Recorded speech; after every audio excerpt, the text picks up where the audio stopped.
Hello, welcome to Amit education.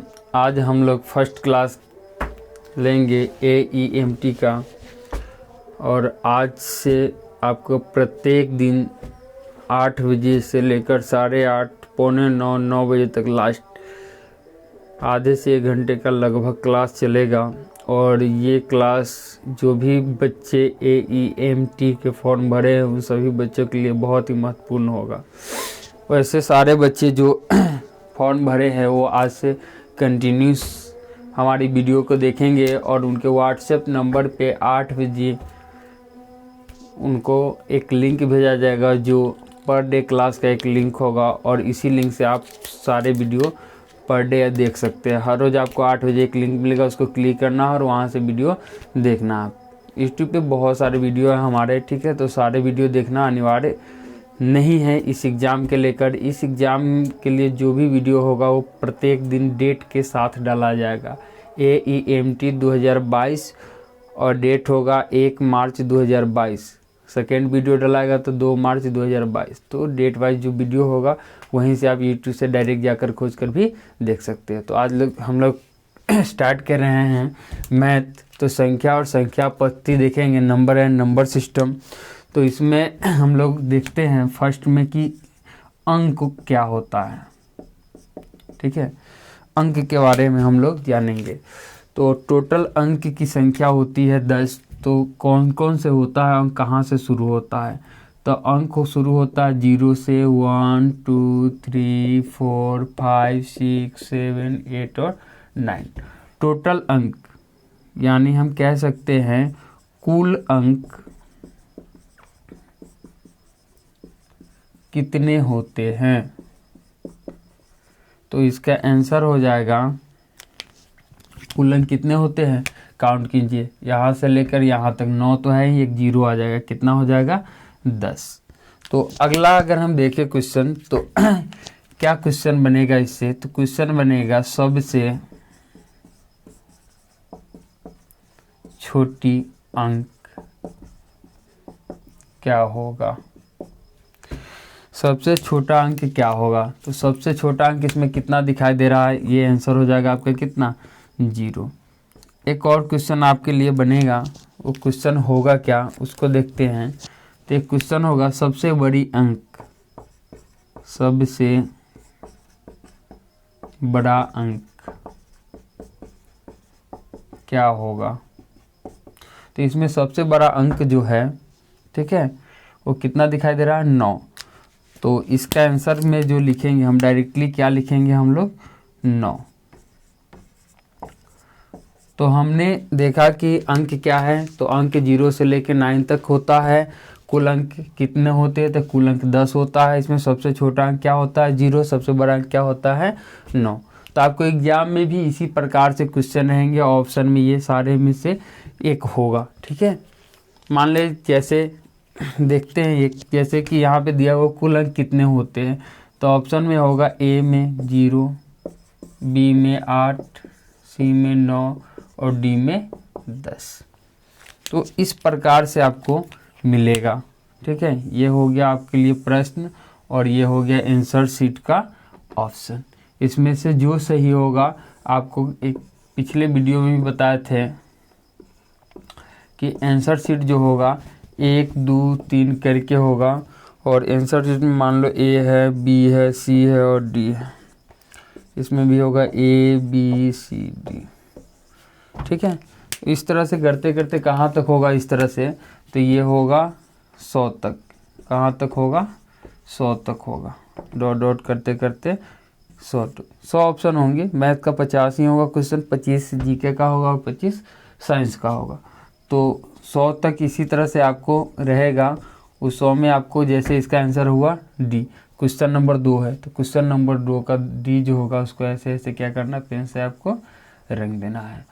तो ये basic चीज़ है जो आपको 6 से लेके +2 तक के मैथों में जानना है। उसी प्रकार के क्वेश्चन हम कराएंगे और इतने ईजी क्वेश्चन होंगे। बस सिर्फ और सिर्फ आपको एग्ज़ाम क्वालिफाई करने के लिए हमारी वीडियो को देखते रहना है और यहाँ से पढ़ते रहना है। अगर आप वीडियो देखते हैं प्रतिदिन और मन लगा कर पढ़ते हो तो 100% की आप सफलता पाएंगे ही पाएंगे।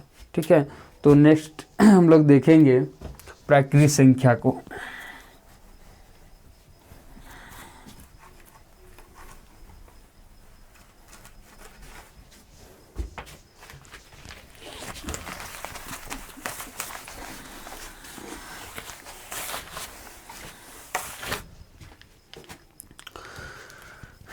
नेक्स्ट है जो है प्राकृत संख्या।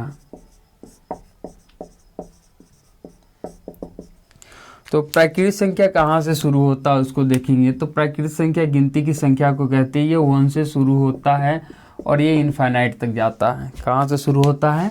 1 से शुरू होता है और ये इनफाइनाइट तक जाता है। इसमें भी क्वेश्चंस बनेंगे आपके लिए। मान ले फर्स्ट क्वेश्चन क्या बन सकते हैं, तो सबसे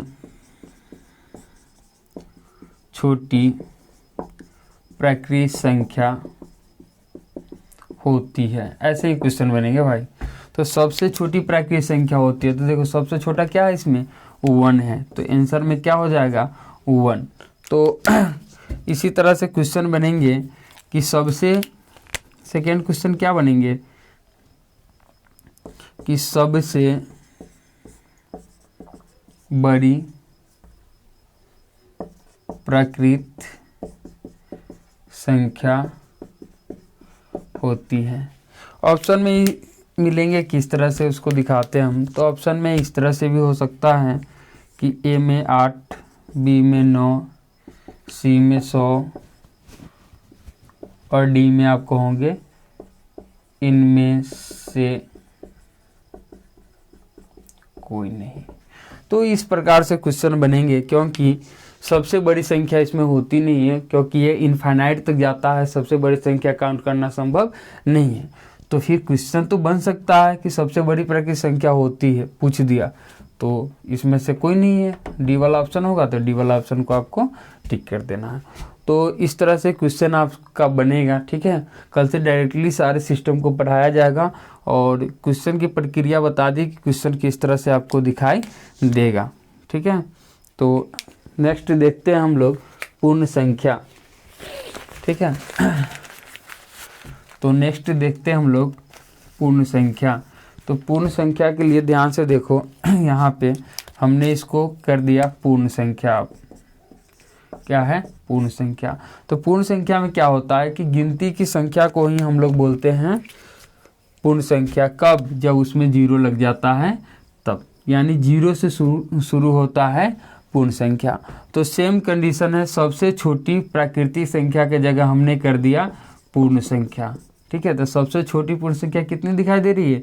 0। तो इसका आंसर क्या हो जाएगा? 0। और सेम कंडीशन में आपका क्वेश्चन बनेगा कि सबसे बड़ी, ठीक है, यहाँ पूर्ण संख्या, सबसे बड़ी पूर्ण संख्या होती है।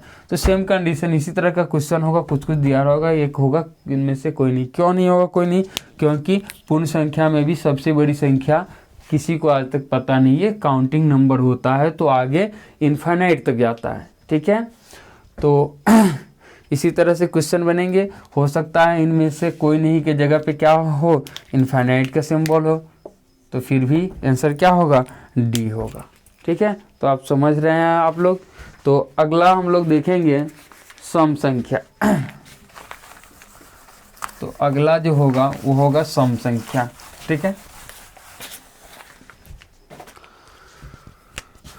अगला है हमारे पास सम संख्या। सम संख्या वो ऐसी संख्या को कहते हैं जिसमें 2 से पूरा भाग लग जाए, या ऐसे संख्या को कह सकते हैं जो 2 से पूर्णतः विभाजित हो, उसे हम लोग क्या कहते हैं? सम संख्या कहते हैं। तो सम संख्या में कितना कितना होता है? तो सम संख्या 2, क्योंकि 2 में 2 से भाग लग जाएगा पूरा एक बार में, कट गया। ठीक है, उसके बाद में 4 में भी 2 से लग जाएगा, 2 दूनी 4। उसके बाद में 6, फिर 8, फिर 10, फिर 12 डॉट। तो सेम कंडीशन है, इसमें भी क्वेश्चन आपका बनेंगे। तो क्वेश्चन बनेंगे कैसे? तो सबसे छोटी सम संख्या की बात करते हैं, छोटी। थोड़ा सा शॉर्ट करते जाएंगे इस तरह से, क्योंकि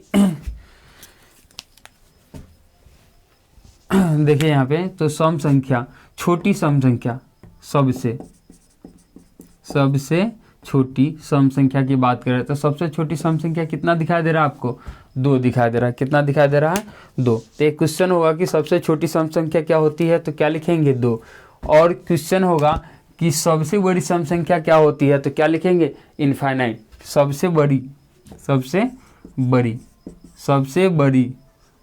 है, सबसे बड़ी, ठीक है, सम संख्या, सबसे बड़ी सम संख्या क्या होती है? तो कहाँ तक जा रहा है? इनफाइनाइट तक। क्या होगा? इनफाइनाइट, यानी कि आज तक किसी को पता नहीं लगा है। उसके बाद क्वेश्चन हो सकता है कि सम संख्या कैसे पहचानेंगे, ठीक है, सम संख्या कैसे पहचानेंगे। तो सम संख्या पहचानने के लिए क्या लिखा जा सकता है, उसको देखेंगे हम लोग। सम संख्या, तो सम संख्या में होता क्या है कि इकाई स्थान जो होता है वहाँ पे 0, 2, 4, 6, 8 होता है, ठीक है। तो हम समझ जाते हैं कि कौन सी संख्या होगी? सम संख्या होगी। तो क्वेश्चन बनेगा कि निम्न में से कौन सम संख्या है। तो पहचानने के लिए कैसे पता चलेगा कि सम संख्या कौन है? तो कोई भी संख्या हम ले लेते हैं, जैसे कि यहाँ पे है 2, 8, 9, ऐसे ले लो 8, 7, 6। अब ये सम है या विषम है, या 7, 6, 3, तो इसमें सम कौन है विषम कौन है कैसे पता चलेगा? तो सम के लिए याद रखना होगा हमेशा कि सम संख्या जो होता है उसके इकाई स्थान पे 2, 0, 2, 4, 6, 8 इसी में से कोई संख्या होगी, ठीक है। तो आप देख सकते हैं कि इसमें से एक संख्या 6 जो इकाई स्थान पे है, ये होता है इकाई, ये होता है दहाई और ये होता है सैकड़ा। तो इकाई स्थान पे जो संख्या है वो क्या है? 6 है। तो इसी पांचों में से एक है।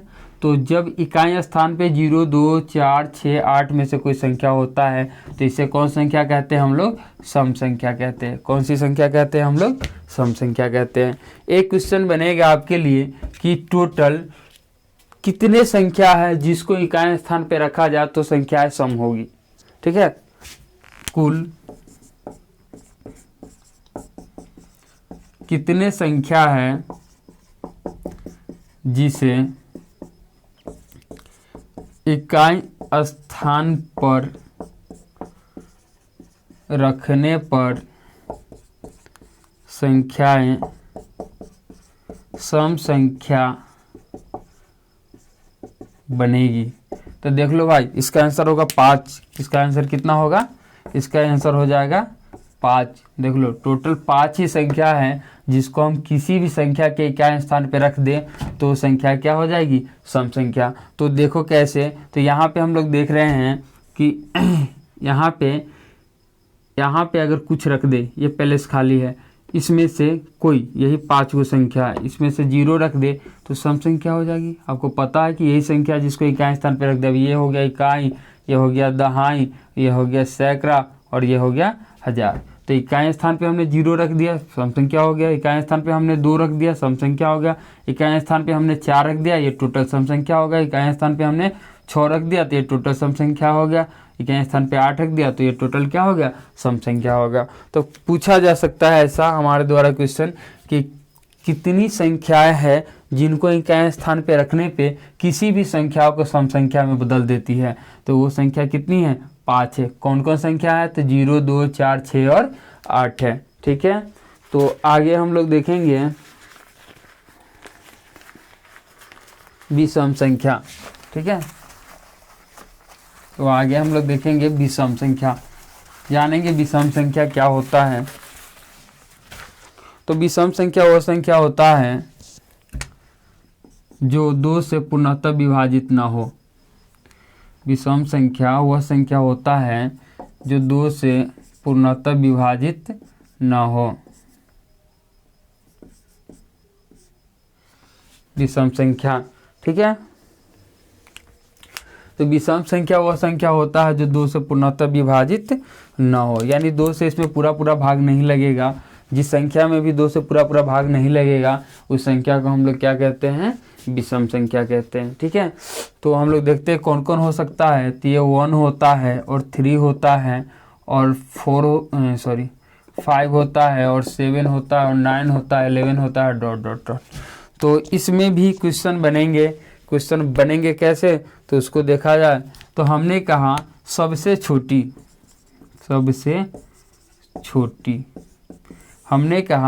छोटी विषम संख्या कितना है, 1 है भाई। सबसे छोटी विषम संख्या क्या है, 1 है। 1 को अगर हम 2 से भाग देंगे तो ये हो जाएगा 0.5, जबकि 0.5 जो है वह एक विषम संख्या नहीं है। क्यों नहीं है, सॉरी विषम संख्या 1/2 जो है यह विषम संख्या क्यों, क्योंकि 2 से ये पूरा नहीं कटा। पूरा अगर कट जाता तो ये क्या हो जाता, ये संख्या जो हो जाती सम संख्या हो जाती। तो जिसको भाग देने पर 2 से पूरा नहीं कटेगा उसी सारी संख्या क्या कहलाती है, विषम संख्या। तो 3/2 है तो 1.5 हो जाएगा, पूरा नहीं कट रहा है। उसका 5/2 है तो ये हो जाएगा 2.5 हो जाएगा, तो ये भी पूरा नहीं कटा। 7/2 है तो ये हो जाएगा 3.5 हो गया। और 9/2 है तो कितना हो गया, 4.5 हो गया। 11/2 है तो 5 कितना हो गया, 5 हो गया। तो इसमें कोई ऐसा संख्या नहीं है जिस संख्या को 2 से भाग दे तो पूरा कट जाए। अर्थात यह कौन सी संख्या होगी, ये सारी संख्या कौन संख्या होगी, विषम संख्याएं हो गई। अब हम लोग बात करेंगे सबसे बड़ी की, सबसे बड़ी, ठीक है, सबसे बड़ी विषम संख्या की। तो सबसे बड़ी विषम संख्या क्या होगी, इनफाइनाइट होगी। क्या होगी, इनफाइनाइट होगी। क्योंकि सबसे बड़ी विषम संख्या जो है इनफाइनाइट इसलिए होगी कि आज तक किसी को पता ही नहीं चला कि सबसे बड़ी विषम संख्या कितनी होती है। तो आप याद रखिएगा इनफाइनाइट होगी या इनमें से कोई नहीं। ठीक है, अब हम लोग देखेंगे वो कौन सी संख्याएं हैं जिसको इकाई स्थान पर डालने के बाद किसी भी संख्या को वह विषम संख्या बना दे। ठीक है, तो हम लोग देखते हैं कि इसमें 1 है, 3 है, 5 है, 7 है और 9 है। ये भी पूरे 5 है, ये भी पूरे 5 है। विषम संख्या कुल कितना है, तो कुल 5 संख्याएं हैं जिसको अगर हम किसी भी संख्या के इकाई स्थान पे डाल दे तो उस संख्या को क्या बना देगी, विषम संख्याएं बना देगी। तो देखो कैसे, तो मान लेते हैं ये 3 है, 4 है, 5 है, 8 है और 6 है। 6 हो गया। अब यहाँ पे 6 हटा देते हैं, 6 के जगह इसमें से कोई डाल देते हैं। अब एकदम 100% है 9 क्या विषम है। जब ये 9 विषम है तो सारी संख्या विषम होगी। तो 9 के जगह पे 1 रखो फिर भी विषम है, 3 रखो फिर भी विषम है, 5 रखो फिर भी विषम है, 7 रखो फिर भी विषम है, 9 रखो फिर भी विषम है। तो कहने का मतलब है कि इकाई स्थान पे इसमें से कोई भी संख्या आप डाल देते हो तो वो पूरे संख्याओं को क्या बना देता है, विषम संख्या बना देता है। क्या बना देता है, विषम संख्या बना देता है। ठीक है, तो वैसी कितनी संख्याएं हैं जिसको किसी भी संख्या के इकाई स्थान पे एक एक करके रखा जाए तो विषम संख्या बना देगी सम संख्याएं को। तो टोटल संख्या 5, यही 5 है जिसको अगर हम लोग रख दें किसी भी सम संख्या के इकाई स्थान पे तो सारी संख्याओं को क्या बना देगा, विषम संख्याएं बना देगा। उसके बाद हम लोग देखेंगे अभाज्य संख्या। क्या देखेंगे, अभाज्य संख्या।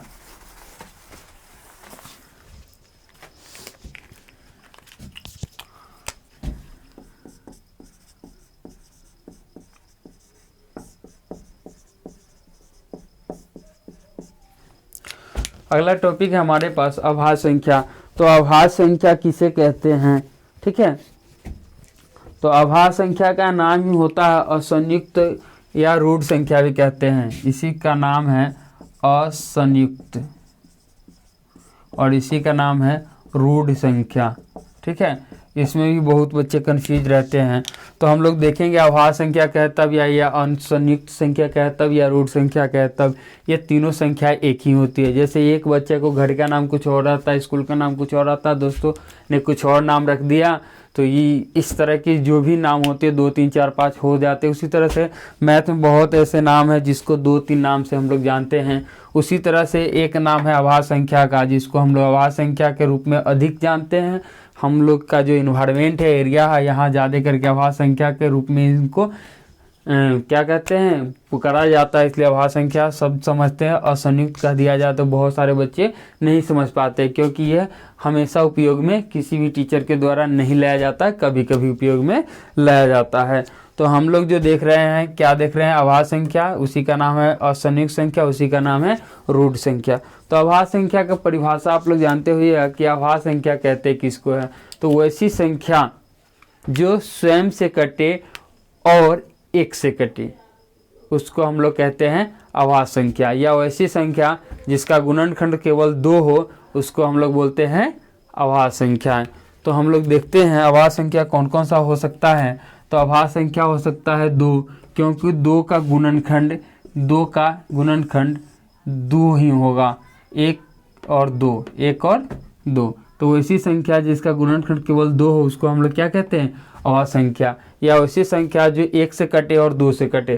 तो 2 को भाग देंगे 1 से तो 2 बार में कटेगा, 2 से देंगे तो 1 बार में। तो ये क्या हो गया, अभाज्य संख्या। अब आगे आते हैं तो ये है 3। तो 3 कौन संख्या है, तो 3 भी है अभाज्य संख्या। क्यों, क्योंकि 3 का लघुत्तम लेंगे तो ये 1 होगा और 3 होगा, यानी 1 से 3 कटेगा और 3 से ही 3 कटेगा। इसके अलावा किसी संख्या से यह नहीं कटेगा। उसके बाद में हम लोग देखते हैं तो 5। तो 5 भी है, क्या है, यह अभाज्य संख्या है। क्यों, क्योंकि यह 5 से कटेगा और 1 से कटेगा। इसके अलावा जो संख्या है 7 है, तो 7 भी अभाज्य है, क्योंकि 7 1 से कटेगा और 7 से कटेगा। या ऐसे कहे तो इसका गुणनखंड 2 ही आ रहा है। उसके बाद हम लोग लेते हैं 9। तो 9 लेंगे तो ये अभाज्य संख्या नहीं है भाई, यह अभाज्य संख्या नहीं, क्योंकि यह 3 संख्या से कट जाएगी। 2 बार 3 से कट गया और 1 बार 1 से, यानी गुणनखंड करने पे 3 गो संख्या मिल गया हमको। लेकिन अभाज्य संख्या में कितनी संख्या चाहिए, केवल 2। और वो कौन होगा, तो 1 जितना उतना ही, यानी 9 है तो ये 9 से कटना चाहिए और 1 से कटना चाहिए। तो ये क्या होगा, अब क्या होगा,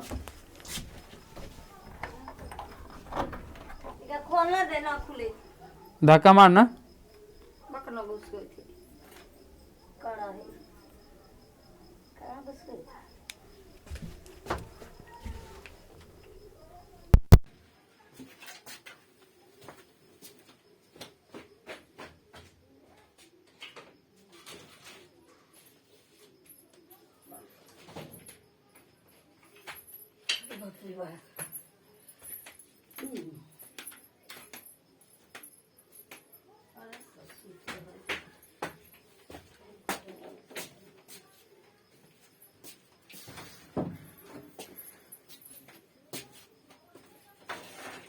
जाके सो तरह हुई चिली कैसे जाके सो जो।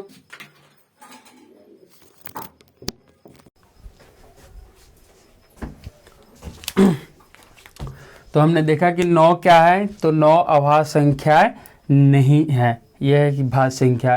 तो 9 को हटा देंगे। 9 के बाद हमने कितना ले लिया, 11, क्योंकि 11 कटेगा तो 11 से और 1 से, इसके अलावा किसी संख्या से यह नहीं कटेगा। उसके बाद में हमने कितना ले लिया तो हमने ले लिया 11 के बाद में 13, ये भी है अभाज्य संख्या, क्योंकि यह 13 और 1 से ही कटेगा, इसके अलावा नहीं। उसके बाद आती है 15। तो 15 संख्या देखने से बच्चे को लगता होगा कि फिर ये आ गया अभाज्य संख्या ही होगा, पर नहीं है, क्योंकि 15 का लघुत्तम लेंगे यानी गुणनखंड करेंगे तो ये 5 से कटेगा, 3 से कटेगा और 1 से। तो इसकी गुणनखंड की संख्या क्या गो हो गया, 1 गो 2 गो और 3 गो। तो 3 गो गुणनखंड की संख्या हो गया, तो अभाज्य नहीं हो, ये भाज्य हो गया। इसलिए 15 नहीं लेंगे, कितना लेंगे, 17। उसके बाद कितना लेंगे, 19 डॉट डॉट डॉट। तो ये हो गया आपका अभाज्य संख्या, ठीक है। तो अब क्वेश्चन क्या बनेगा उसको देखते हैं। तो क्वेश्चन बनेगा सबसे छोटी अभाज्य संख्या है। तो क्या आप बता सकते हो, बिल्कुल बता सकते हो। सबसे छोटी अभाज्य संख्या कौन सी होती है, तो सबसे छोटी तो सबसे छोटी अभाज्य संख्या कौन सी होगी, तो आपको दिखाई दे रहा होगा कि सबसे छोटी अभाज्य संख्या कितना है, 2 है। सबसे छोटी अभाज्य संख्या कितना है, 2 है। या ऐसे कहा जाए कि सबसे छोटी असंयुक्त संख्या क्या होगी, तो सबसे छोटी असंयुक्त संख्या भी होगी 2। या सबसे छोटी रूट संख्या कितनी होगी, तो सबसे छोटी रूट संख्या भी कितनी होगी, 2 होगी। आगे हम लोग देखेंगे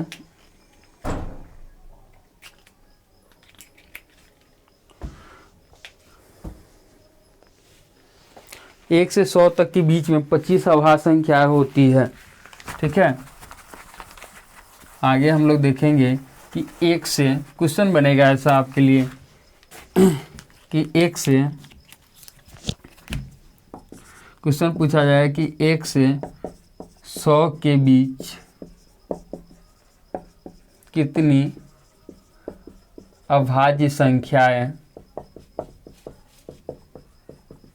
होती हैं।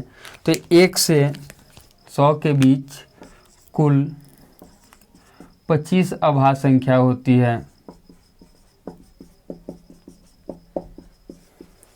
1 से 100 के बीच में कितनी अभाज्य संख्याएं होती है? तो 1 से 100 के बीच में कुल कितनी होती है? तो 25 अभाज्य संख्याएं होती है। तो ये सब आपको याद रखना है, यही सब क्वेश्चन में आपसे पूछा जाएगा। ठीक है, अब उसके बाद में हम लोग पूछेंगे भाज्य संख्या को जानेंगे। क्या जानेंगे? भाज्य संख्याओं के बारे में। ठीक है, तो भाज्य संख्या देखते हैं। तो भाज्य संख्या में होता क्या है कि डिफिनेशन बदल जाता है, अभाज्य के बाद ही भाज्य आता है। यानी कि हम बात करें तो ये ऐसे लिखा था अभाज्य संख्या, ये पढ़े अभी, और खाली हटा दो तो भाज्य संख्या हो गया। यानी अभाज्य भाज्य दोनों एक दूसरे के विपरीत होते हैं। ठीक है, कह सकते हैं। पर यहाँ देखिए हम लोग देखेंगे भाज्य डिफिनेशन पूरा बिल्कुल समझेंगे भाज्य का। तो भाज्य संख्याओं में कहता है कि भाज्य संख्या कहता है कि वैसी संख्या जिसका गुणनखंड 2 से अधिक हो, वैसी संख्या जिसका गुणनखंड 2 से अधिक हो। ठीक है, उसको हम लोग क्या कहते हैं? भाज्य संख्या। अच्छा, एक चीज़ और बता दें कि भाज्य संख्याओं के भी अभाज्य संख्या की तरह 2-3 नाम हैं।